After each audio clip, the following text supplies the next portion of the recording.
जय हिंद साथियों।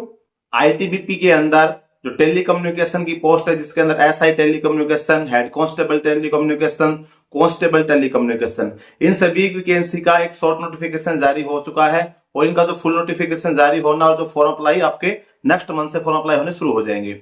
अभी इसके अंदर जैसे आप भर्ती होना चाहते हैं, आप एलिजिबल हैं इसके अंदर फॉर्म भरने के लिए और आप वास्तव में चाहते हैं कि मुझे आईटीबीपी के अंदर चाहिए वो सब इंस्पेक्टर पोस्ट पे चाहिए, हेड कांस्टेबल पोस्ट पे या कांस्टेबल पोस्ट के ऊपर भर्ती होना है, तो इसके अंदर जो फर्स्ट स्टेज आपकी होती है वो होती है आपकी पीएसटी और पीएटी, यानी कि फिजिकल स्टैंडर्ड टेस्ट और आपका फिजिकल एफिशिएंसी टेस्ट। पीएसटी के अंदर आपका जैसे आपका हाइट, वेट, चेस्ट होता है और पीईटी के अंदर अगर हम बात करें तो पीईटी के अंदर आपकी रनिंग वगैरह हो गई, आपका लॉन्ग जंप, हाई जंप होता है। तो इसके अंदर जैसे आपके जो फर्स्ट फेस स्टेज आप पार करेंगे उसके बाद आप नेक्स्ट स्टेज के लिए बढ़ पाएंगे।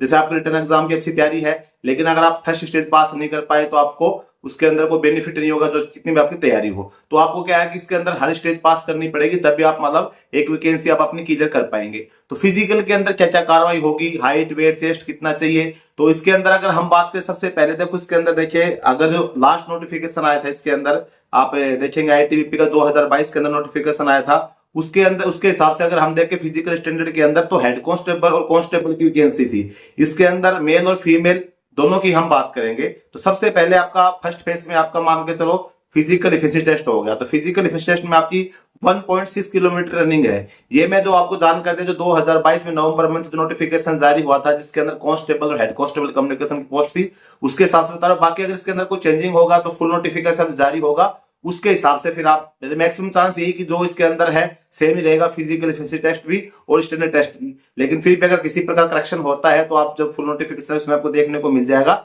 लेकिन अगर आपका फिजिकल वास्तव में कमजोर तो आप इसके हिसाब से अपनी तैयारी कर सकते हैं। तो पिछले अगर हम उसमें देखें तो 1.6 किलोमीटर जो रनिंग थी आपकी, इसके लिए 7 मिनट और 30 सेकंड का समय था मेल के लिए। ये कांस्टेबल और हेड कांस्टेबल कम्युनिकेशन की थी, सेम सब इंस्पेक्टर के लिए लगभग सेम ही रहेगा। और इसके अलावा आपका 11 फीट का लॉन्ग जंप था जिसके अंदर आपको 3 चांस दिए गए थे और 3.5 फीट का हाई जंप था जिसके अंदर 3 चांस दिए गए थे।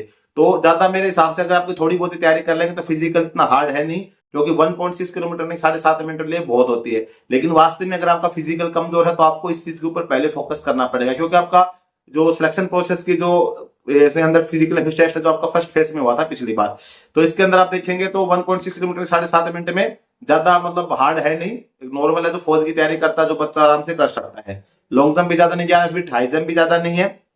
इसके अलावा हम बात करें फीमेल की, तो फीमेल के लिए 800 मीटर की रनिंग होगी जिसके लिए टाइम मिलेगा 4 मिनट 45 सेकंड। ये भी मतलब कोई ज्यादा हार्ड नहीं है। इसके लिए 9 फीट का हाई जंप होगा, तो सॉरी 9 फीट का लॉन्ग जंप होगा और 3 फीट का आपका हाई जंप होगा। इसके लिए 3-3 चांस मिलेंगे, 3 चांस के अंदर आपको क्लियर करना पड़ेगा। इसके अलावा जो फिजिकल एफिशिएंसी टेस्ट जो होगा इसका किसी प्रकार का कोई मार्क्स आपको नहीं मिलेगा, सिर्फ पासिंग मार्क्स होगा आपका। यानी कि आप जैसे 7.5 मिनट में आपकी रनिंग का टाइम मिला है मेल के लिए या फिर फीमेल के लिए 4 मिनट 45 सेकंड का मिला है, तो आप कितनी भी जल्दी आ जाएं, लास्ट स्टेज में जो लास्ट टाइम दिया उस टाइम तक भी आप पहुंच जाएंगे तो आप पास हो गए। तो पासिंग मार्क्स आपका फर्स्ट वाले का पासिंग मार्क्स होगा, लास्ट वाला पासिंग है। यानी कि इसका किसी प्रकार का कोई आपको जो मेरिट निकलेगी, मेरिट बनेगी, उसके अंदर आपका जो मार्क्स होंगे वो किसी काम के आएंगे नहीं।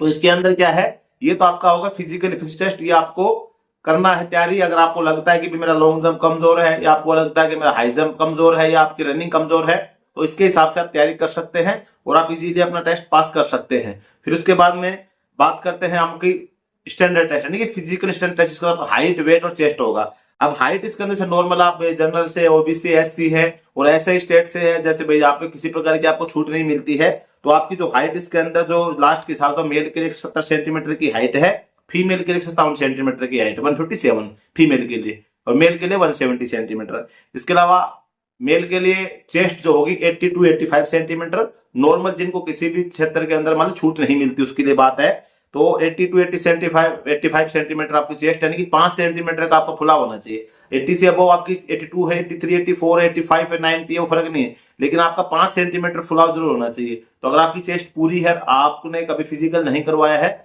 तो आपको ये पता होना चाहिए मेरा जो चेस्ट का जो फुलाव 5 सेंटीमीटर हो रहा है कि नहीं हो रहा है, इसको भी आपको देखना है। अगर 5 सेंटीमीटर का फुलाव नहीं हो रहा है तो अपनी फुलाने की जो प्रैक्टिस है वो आपको करनी है। तो नॉर्मल आपकी हाइट 170 सेंटीमीटर मेल के लिए, फीमेल के लिए 57 सेंटीमीटर। चेस्ट मैंने बता दिया फीमेल के लिए लागू नहीं, मेल के लिए 80 से 85 सेंटीमीटर चेस्ट हो गई। हाइट के अनुसार आपका वजन होना चाहिए, वजन जो होगा अपनी हाइट के अनुसार होगा। 19-20 थोड़ा बहुत कम ज्यादा चल सकता है, लेकिन ज्यादा आपका अधिक ज्यादा भी है, अधिक कम भी है, दोनों आपको नुकसान करेगा। तो आप अपना वजन भी देख सकते हैं हाइट के अनुसार। अगर हाइट के अनुसार आपका वजन ज्यादा हो रहा है तो आप अपना फोकस करके अपने डाइट पे कंट्रोल करके वजन को कम कीजिए। अगर आपका वजन कम पड़ रहा है हाइट के अनुसार तो फिर आप अपना वजन को बढ़ाइए, अच्छी डाइट लीजिए, वजन अपना बढ़ा के अभी से तैयारी करके चलेंगे, ताकि आपको जब फिजिकल के लिए बुलावा जाए तब आपको किसी प्रकार की दिक्कत का सामना ना करना पड़े। अभी बात आती है जिनको छूट मिलती है, तो जो सेंट्रल गवर्नमेंट के रूल के अनुसार जो छूट मिलती है उसके हिसाब से जो क्षेत्र के अंदर, जैसे आप बात करें इसके अंदर गढ़वाड़ी है, कुमायूं है, गोरखा है, डोगराज है, मराठा है, इसके अलावा सिक्किम नागालैंड जो नॉर्थ ईस्ट बिलोंग करते हैं इनका 165 सेंटीमीटर मेल के लिए, 155 सेंटीमीटर फीमेल के लिए। चेस्ट की बात करें तो 78 सेंटीमीटर से लेकर 83 सेंटीमीटर तक, यानी कि जो मेल होंगे मेल के लिए 5 सेंटीमीटर का जो आपका चेस्ट का फुलाव है वो सभी कैटेगरी में आपको हाइट में छूट मिल रही है तो भी, नहीं मिल रही है तो भी, चेस्ट में आपको छूट मिल सकती है, लेकिन आपको 5 सेंटीमीटर का जो फुलाव है वो आपका होना कंपलसरी है, तो अपनी चेस्ट का चेक कर सकते हैं। इसके अलावा एसटी कैटेगरी से जो बिलोंग करते हैं उनका 162.5 सेंटीमीटर है और फीमेल के लिए 150 सेंटीमीटर है।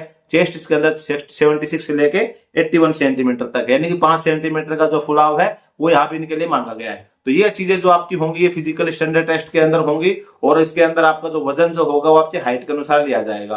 तो अभी आपको जो जैसे लगता है कि भाई मैं इस चीज में कमजोर हूं या इस चीज में अच्छा है मेरा, जिस प्रकार से आपको लगता है, तो अगर आपका जो फिजिकल के जितने पार्ट हैं आपका पीएचटी पीईटी के अगर आपके सभी क्लियर आपको लगता है मैं सब क्लियर कर दूंगा तो फिर अपना रिटर्न एग्जाम पे फोकस करें। या फिर आपको ये लगता है कि भाई मेरा वजन के अंदर कोई प्रॉब्लम है तो उसको मेंटेन करें, या आपको चेस्ट के अंदर कमजोरी लग रही है तो चेस्ट पे ज्यादा फोकस करें, रनिंग पे आपको कमजोरी लगे तो रनिंग पे फोकस करें, क्योंकि आपको सभी चीजों को सिमिलर लेके चलेंगे तभी आप इसको पास कर पाएंगे। नहीं आपने जैसे रिटन एग्जाम पे फोकस कर दिया, फिजिकल पे ध्यान नहीं दिया और जब आपका एडमिट कार्ड जारी हुआ फिजिकल के लिए आपको टाइम कम मिला, उस टाइम पीरियड के अंदर अगर आप तैयारी नहीं कर पाए तो फिर आपको लॉस हो जाएगा। जो आपने रिटर्न एग्जाम की अच्छी तैयारी की थी, आपने कोचिंग ली थी, ऑनलाइन पढ़ाई की थी, कैसे भी आपने अपनी जो मेहनत करी थी उसे पूरी पानी फिर जाएगा।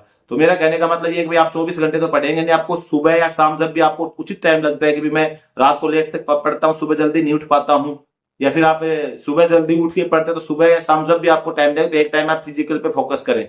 आपने रनिंग करके आ गए तो 1.6 किलोमीटर रनिंग के लिए ज्यादा टाइम लगता नहीं है, रनिंग करके आने के बाद थोड़ा एक्सरसाइज करनी है, चेस्ट वगैरह बनाने के लिए चेस्ट का फुलाना हो गया, लॉन्ग जंप, हाई जंप, जो भी इवेंट आपको लगता है, क्योंकि सभी को अपने शरीर का एक जैसा नहीं होता, किसी का उसके अंदर आपका रनिंग अच्छी होगी, लॉन्ग जंप नहीं होगा या हाई जंप में कमजोर पड़ रहा होगा, तो इतना तो ज्यादा है नहीं, लॉन्ग जंप इतना ज्यादा नहीं है, हाई जंप भी ज्यादा मांग नहीं रखा है, लेकिन फिर भी ये इतना होता है कि कुछ बच्चे इसको भी क्लियर नहीं कर पाते और जब आप जाएंगे फिजिकल देने के लिए तो आप खुद देखेंगे बच्चे इसमें फेल हो जा रहे हैं। तो आपको उस कैटेगरी में जाना है कि जो बच्चे से फेल हो जाएंगे, अभी से आपको तैयारी करनी पड़ेगी।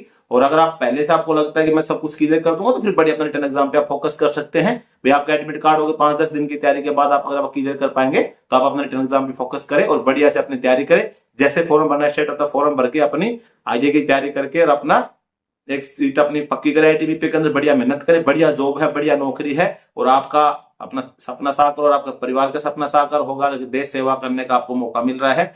तो दोस्तों आज की वीडियो में सही जानकारी थी, जानकारी अगर आपको अच्छी लगी तो वीडियो को लाइक जरूर कर देना, चैनल पे पहले विजिट कर सब्सक्राइब जरूर कर देना।